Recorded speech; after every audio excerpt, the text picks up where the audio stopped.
DeRusso here with the Majestic Rider. So today let's talk about testing.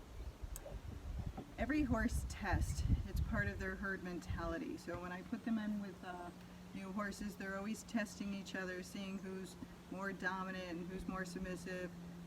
That way one gets more food than the other. It can push the other horse around. And that's how they, that's what they do in nature.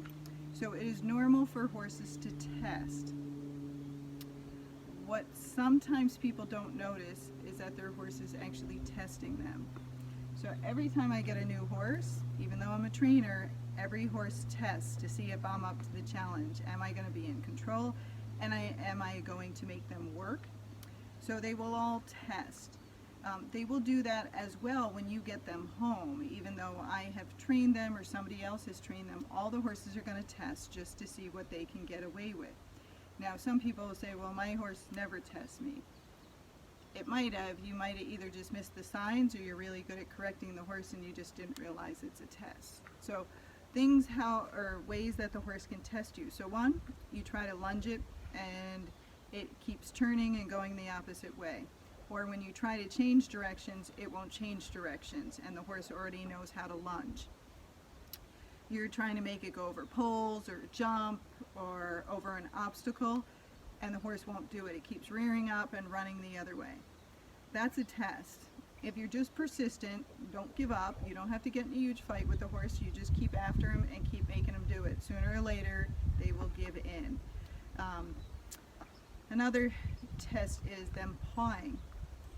So a lot of times the horse will paw because he's impatient, or they're standing here and they want to try and get your attention. And what usually happens is the person goes over and either soothes the horse, thinking that will make them stop pawing, but as soon as they leave, the horse paws again to get their attention, or they'll throw something at the horse. And some horses that works, and some it doesn't. It's like the dog barking. They bark until they get your attention. You go over and yell at them, and then you go sit down and the dog starts barking again because he wants your attention. So the same thing with the horse. Even though you threw something at him, he got some attention. He wasn't standing there alone.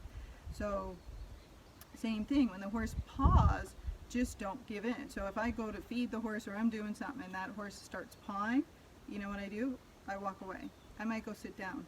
If he keeps pawing, I might go ride another horse for a half hour to an hour and he just stands there. When he does the correct behavior, that's when I take him out. So what other ways do they test you? So you're going out on the trail, the horse has been ridden out there alone before, but when you try to take it out, it stops and it won't go. That's another test. He's saying, are you going to make me go out on the trail, or can I stay with my buddies? Because if I can, I'm not going to go with you. So they test you to see, are you up to the challenge? Can you make them go down the trail? Same thing if they're coming home fast. Are you going to let them run home fast? Or when you get here, are you going to make them do something or tie them up? Again, that's another test. So there's all these things that the horses do with each other, like they bite and kick and push each other around, and you'll see them when they're in with each other. They will try to steal each other's food. They'll try to intimidate each other. They'll guard the water. They might guard a space in there that they won't let the other horse by. It's just, is that other horse up to the challenge? So are they submissive or dominant? Are they going to fight for that space because they want to go over there and roll, or they're going to go somewhere else? So that's the same thing with you and your horse. You might have a good relationship, but is he testing you, and are you winning? Are you even? Or is he in control? Because the problem is, if he's in control, he doesn't pay for the board, and then he's not working to pay any of it off.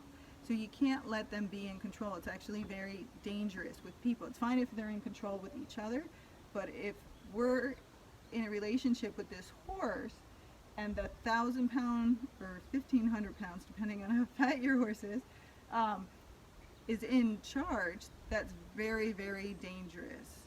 And so you always want to meet them up for the challenge. If you can't, when they start testing you, get the help of a trainer or someone else. Say, hey, he won't go in the wash rack, and I saw him go in with the trainer before I bought him. He was fine, but now he won't go in with me. Or he used to load in the trailer fine, now he won't load in the trailer. So again, sometimes it's a test, like that bee is testing me. Sometimes you're actually doing something wrong. So it's always good to have someone try to help you who is knowledgeable. Usually a professional is the best to get. that can help you work you through the situation. But just know you're not the only person being tested by their horse. It's in their nature to test. They test everyone. They test their new owners. They test their old owners that have had them a long time, and they will test the trainers as well. Oh, another thing. So this happens to all the beginners with lesson horses. The lesson horses will walk them in the middle of the arena because that's where people usually stop and get off. So the lesson horse thinks if I get this person in the middle of the arena and they can't get me back out, they'll get off and I'll be done. And a lot of times that happens unless there's a trainer there to get after the horse, make them go back out there. So the horse will drag the person in the middle of the arena. Another thing they'll do, if the gates are open, they'll take the person out the gate and go back towards their stall, or they'll run towards their stall. Again, that's a test. You just have to think, what could I do to make this uncomfortable for the horse? So you can increase pressure. If they want to go to their stall, you can take them in their stall and decide to run them around in their stall. They won't like that, and then take them out and just walk them around very nicely. And then after they realize it, they'll figure out, well, her idea is better than my idea. So just know that they all test. You're not alone, but you do need help getting them through it or getting yourself through the situation if you're not used to dealing with those things. So everything's about safety because, again, these are very dangerous animals if they're out of control. They're dangerous to you and they're dangerous to the people around you if you can't control them. So again, if they're testing you and you're failing, please get help.